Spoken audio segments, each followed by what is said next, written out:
యోబు గ్రంథం 22వ అధ్యాయము 21వ వచనాన్ని తీసి పెట్టుకుందాం అందరమే. ఆయనతో సహవాసం చేసిన ఎడల నీకు సమాధానము కలుగును, అలాగున నీకు మేలు కలుగును. క్రీస్తునందు ప్రియమైనటువంటి దేవుని బిడ్డలారా, యోబు యొక్క జీవితంలో జరిగినటువంటి సన్నివేశాలను మనం చూసినట్లయితే యోబుకు ఎన్నో కష్టాలు వచ్చాయి. తన కళ్ళ ముందే తన బిడ్డలు ఇల్లు కూలి చనిపోయారు. మరి తన కళ్ళ ముందే తన ఆస్తి అంతా కూడా మరి చిన్న భిన్నమైపోయినది. తన కళ్ళ ముందే తన కుటుంబమే శిథిలమైపోయింది. శిథిలమైపోయినప్పటికీ, సర్వనాశనమైపోయినప్పటికీ చివర్లో ఆయనను ప్రేమిస్తున్నటువంటి తన భార్య కూడా తన భర్త అయినటువంటి యోబుతో అంటున్నది, అయ్యా, ఇంకా నువ్వు యథార్థతను విడవకుండా ఉన్నావా? ఒక్కసారి ఆయనను దూషించి చనిపోయా అని కూడా ఆమె పలికింది.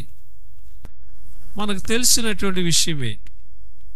అంటాడు కదా 2వ అధ్యాయంలో ఆమె ఏమంటున్నదని, ఆయన కురుపులు నడినెత్తి మొలుగున అరికాలు మొదలుకొని ఉన్నటువంటి ఆ కురుపులు, ఆ బాధను ఆయన అనుభవిస్తుండగా ఆయన భార్య ఆయనతో అంటున్నది, అయ్యా, నీవు ఇంకను యథార్థతను వదలకయుందువా? దేవుని దూషించి మరణము కమ్మనెను అంటున్నాడు. 2వ అధ్యాయంలో 9వ వచనంలో అంటుంది ఆ తల్లి, ఇంకా యథార్థతను వదలకుండా ఉంటావా అని దేవుని దూషించి చనిపోయా అని అంటుంది. అంటే ఆయన బాధను చూడలేక ఆ భార్య ఆ మాట అంటుంది.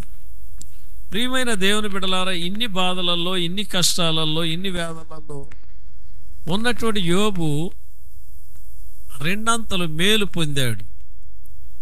ఆయనతో సహవాసం చేసిన ఎడల నీకు సమాధానము కలుగును, అలాగున నీకు మేలు కలుగును అంటున్నాడు. ఆ మేలు కూడా ఎలా కలుగును? 2 అంతలు మేలు కలుగును. 2 అంతల మేలును అనుభవించాడు ఆయన. 2 అంతల ఆశీర్వాదాన్ని చూశాడు ఆయన. యోబు గ్రంథంలో 42వ అధ్యాయంలో మనం చూసినట్లయితే దేవుడు ఆయనను ఆశీర్వదించిన విధం 42వ అధ్యాయంలో 10వ వచనం నుండి చూస్తే 2 అంతలుగా దేవుడు ఆయనకు దయచేసినట్లుగా మనం చూస్తున్నాం. దేనిని బట్టి యోబు అంతగా ఆశీర్వదింపబడ్డాడంటే, యోబుకును దేవునికి మధ్యలో ఉన్న స్నేహ బంధం. యోబు ఎవరితో స్నేహం చేశాడు? ప్రభువుతో చేశాడు. యోబుకు స్నేహితులు ఉన్నారండి. యోబుకు స్నేహితులు లేరని నేను చెప్పలేదు. యోబుకు మంచి స్నేహితులు ఉన్నారు. యోబు పరిస్థితులన్నీ కూడా ఎరిగి యోబును ఆదరించడానికి, ఓదార్చడానికి దూరదేశం నుండి వచ్చారు. యోబుకు 3 స్నేహితులు ఉన్నారండి. దూరదేశం నుండి వచ్చి యోబుకు కలిగినటువంటి ఆపదలను చూసి, ఆయన వేదనను చూసి వాళ్ళు కూడా దుఃఖించి అతడు ఓదార్పు పొందాలని, ఓదార్చాలని చాలా ప్రయత్నం చేశారు. బాగానే ఉంది. 7 దినములు ఆయనతో కూడా రాత్రింబవళ్ళు ఏమి భోంచేయకుండా ఉన్నారు. బాగానే ఉంది ఇంతవరకు. కానీ యోబు మాట్లాడడానికి మొదలుపెట్టిన తరువాత యోబుకు వాళ్ళు లేనిపోని ప్రశ్నలేసి యోబు యొక్క మనస్సును చాలా బాధ పెట్టారు. వాళ్ళు యోబు యొక్క హృదయాన్ని చాలా గాయపరిచారు. నువ్వు యథార్థవంతుడు అయితే నీకు ఈ బాధలు ఎందుకు వస్తాయి? నువ్వు నీతి కలిగినటువంటి వాడు అయితే నీకు ఇలాంటి ఆపదలు ఎందుకు వస్తాయి? నీలో దుర్మార్గత ఉన్నది, నీలో అన్యాయం ఉన్నది అని ఇదే స్నేహితులు ఆయనతో కూర్చొని ఏడ్చి ఆయనను ఓదార్చినటువంటి స్నేహితులే అదే నోరు యోబును చాలా చాలా చాలా చాలా చాలా అవమానపరిచింది. ముగ్గురు స్నేహితులు కూడా చాలా బాధ పెట్టారు ఆయన మాటలతో.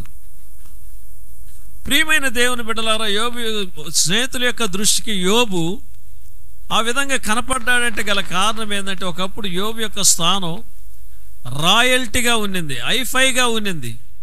కానీ ఈరోజు ఏమీ లేకుండా అయిపోయాడు. అలాంటి స్నేహితుల యొక్క దృష్టికి యోబు చాలా తక్కువ వాడిగా కనపడుతున్నాడు.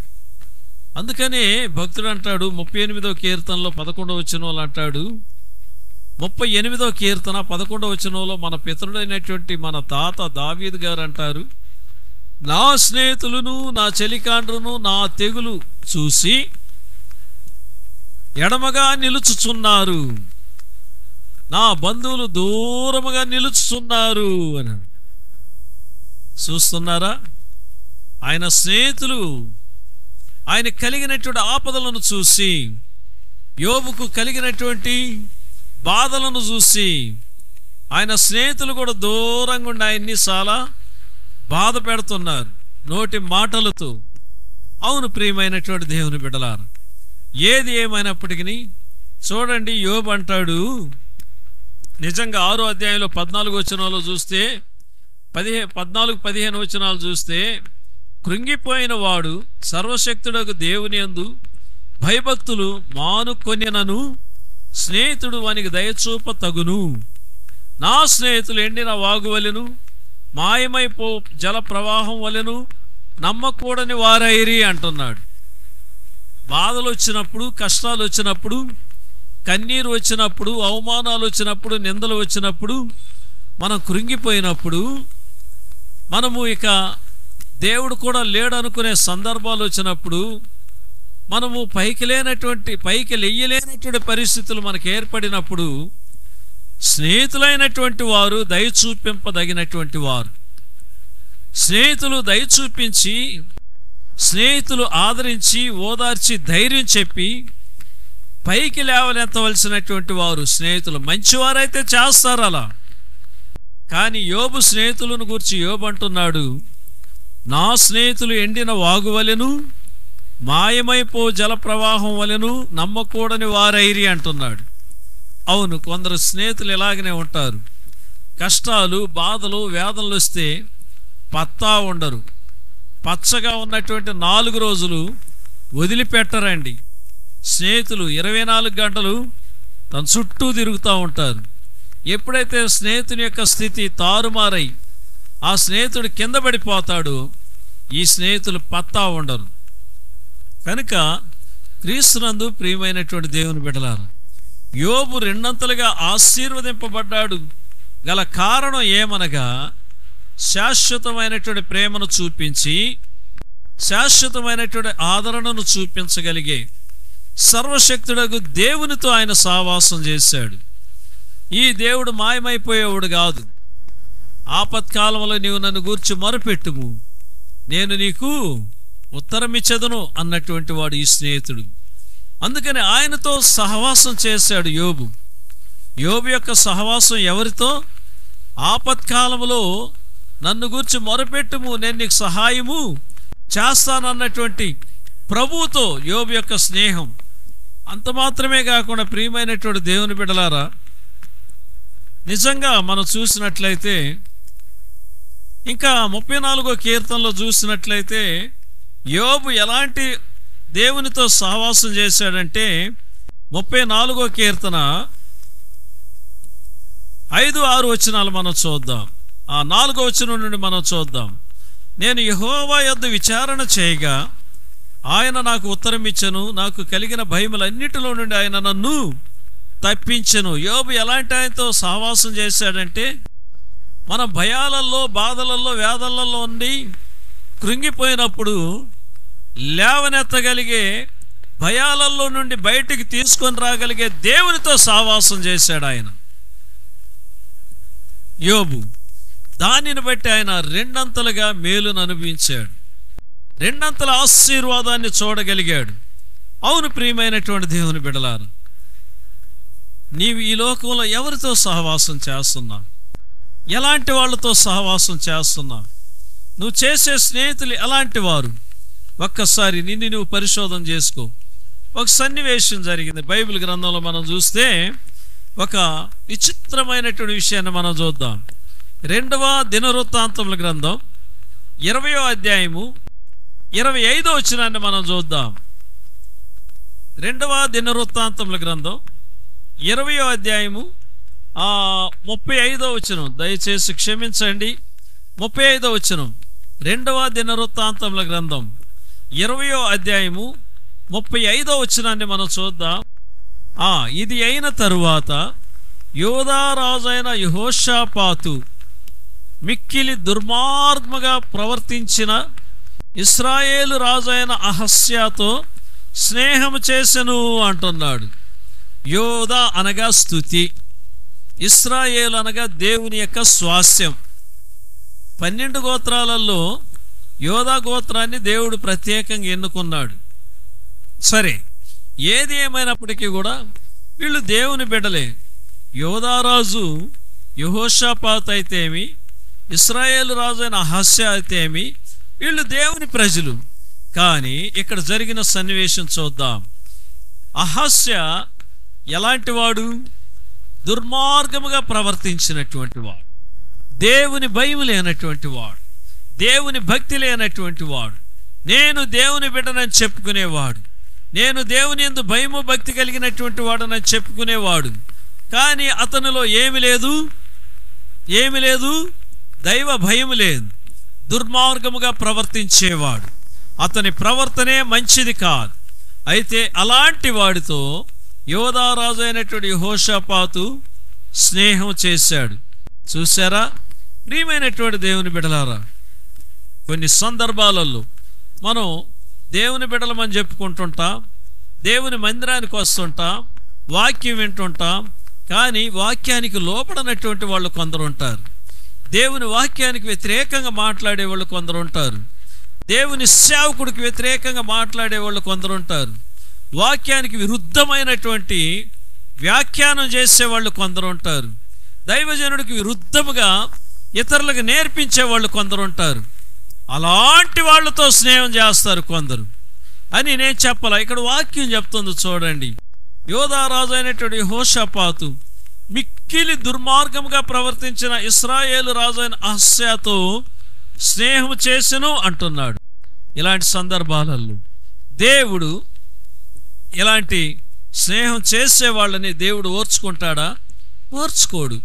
ప్రియమైనటువంటి దేవుని బిడ్డలారా, అలాంటి స్నేహాలు చేసినప్పుడు, అలా దుర్మార్గంగా నడుచుకునే వాళ్ళతో స్నేహం చేస్తే నష్టపోయేది నీవు, దేవుని ఆశీర్వాదాలను పోగొట్టుకునేది నీవు, దేవుడు ఇచ్చినటువంటి గొప్ప ఉన్నతమైనటువంటి నీ కొరకు దాచించిన సమాధాన సంతోషాన్ని పోగొట్టుకునేది నీవు.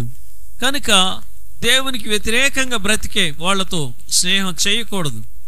క్రైస్తవులైనటువంటి వారు పేరు పెట్టుకొని ఉంటారే కానీ క్రీస్తు వారిలో ఉండడు. అలాంటి వాళ్ళతో స్నేహం మంచిది కాదని దేవుని యొక్క వాక్యం స్పష్టంగా సెలవిస్తున్నది. కనుక ప్రియమైన దేవుని బిడ్డలారా, ఈ యొక్క సమయంలో యోబు రెండంతలుగా ఆశీర్వదించబడ్డాడు, రెండంతల మేలును ఆయన అనుభవించాడు.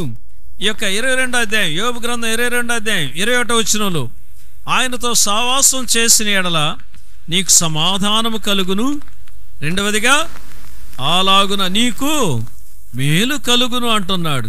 ఆ మేలు కూడా ఏ విధంగా? రెండంతల మేలు. ఎవరితో సహవాసం చేస్తే? ప్రభువుతో స్నేహం చేస్తే. కనుక ప్రియమైనటువంటి దేవుని బిడ్డలారా, ఈ యొక్క ఉదయకాల సమయంలో నీ స్నేహం ఎవరితో, ఎలాంటి వాళ్ళతో నువ్వు స్నేహం చేస్తున్నావు? ఎలాంటి వాళ్ళతో స్నేహం చేస్తే నువ్వు ఆశీర్వదించబడతావో, ఎలాంటి వాళ్ళతో స్నేహం చేస్తే నువ్వు ఆశీర్వాదాలు పోగొట్టుకుంటావో ఇప్పుడు దేవుని యొక్క వాక్యం స్పష్టంగా నీకు తెలియజేసింది. ప్రభువుతో సహవాసం చెయ్యి, దేవుని వాక్యంతో స్నేహం చెయ్యి, దేవుని వాక్యాన్ని చదువు, బాగా ప్రార్థన చెయ్యి, దేవుడు అద్భుతం చేస్తాడు. దేవుడి మాటలు దీవించునుగాక, దేవుడి మాటలు దీవించునుగాక. ఆమేన్. పరిస్థితుల్లో ఉండి ప్రభువా మేము విజ్ఞాపన చేసినప్పుడు మీరు మా విజ్ఞాపనను ఆలకించి నీ చేతితో మమ్మలను పట్టుకొని లేవనెత్తగలిగే ప్రేమామయుడు నీ ఒక్కడివే ప్రభువా. యేసయ్యా, సమయంలో ప్రభా నాయన నీతో సహవాసం చేసే అనుభవాన్ని ప్రభా ఈ వాక్యం విన్న ఒక్కొక్క బిడ్డలకు మీరు దయచేయండి. నీతో సహవాసం చేసే అనుభవాన్ని దయచేయండి అయ్యా. నీతో సహవాసం చేసే అనుభవాన్ని దయచేయండి అయ్యా. నీ మాటలతో, నీ వాక్యంతో సహవాసం చేసే అనుభవాన్ని దయచేయండి. నీ బిడ్డలు సమాధానాన్ని అనుభవించాలి ప్రభా, రెండంతల మేలును అనుభవించాలి స్వామి. నీతో సహవాసం చేసే ప్రతి బిడ్డలు శ్రేష్టమైన సమాధాన సంతోషాలను అనుభవించగలిగే భాగ్యాన్ని దయచేయండి. అవును స్వామి ప్రభువా, ఈ వాక్యాన్ని విన్న ప్రతి బిడ్డలను మీరు దర్శించారని నమ్ముతున్నాం. నీ రాకడ కొరకు మీరు మమ్మల్ని ఆయత్తపరచండి. చివరి వరకు మాతో ఉండగలిగే మంచి స్నేహితుడు నువ్వొక్కడవే స్వామి. ఈ సత్యాన్ని ప్రతి వారు ఎరిగి నీ స్నేహం చేయడానికి సహాయం చేయండి. యేసు పరిశుద్ధమైన నామములు అడిగి వేడుకొంచున్నాం తండ్రి. పరలోకమందున్న మా తండ్రి, నీ నామం పరిశుద్ధపరచబడును గాక, నీ రాజ్యం వచ్చును గాక, నీ చిత్తం పరలోకమందు ఎలాగ నెరవేరుచున్నదో భూమి యందున అలాగ నెరవేరును గాక. మా అనుదిన ఆహారం నేడు మీరు మాకు దయచేయం. మా రుణస్తులను మేము క్షమించి ఉన్న ప్రకారం మా రుణములను క్షమించు. మమ్మ శోధంలోకి తేక దుష్టుని తప్పించు. ఎందుకంటే రాజ్యమును, బలమును, మహిమ నిరంతరము నీవైనావు తండ్రి. ఆశీర్వాదం. అబ్రహాముకు మంచి స్నేహితుడిగా ఉన్నటువంటి మన తండ్రి అయిన దేవుని ప్రేమయు, మనకు మంచి స్నేహితుడిగా వచ్చిన యేసుక్రీస్తు కృప, పరిశుద్ధాత్మన్యోని నిత్య సహవాసం కూడి వచ్చిన మీ అందరికీ, ఈ యూట్యూబ్లో వాక్యం విన్న ప్రతి బిడ్డలకును సదాకాలం తోడేండి నడిపించునుగాక. ఆమేన్. నా ప్రాణమా నా అంతరముందున సమస్తమైన పరిశుద్ధ నామమును సన్నిధించు. నా ప్రాణమా యెహోవాను సన్నిధించు. ఆయన చేసిన ఉపకారంలో దేన్ని మరువకుము. ఆమేన్. అందరికీ వందనాలు. ప్రభు యేసు నామమున పేరట మీకు వందనాలు. సమాధానంగా వెళ్ళండి.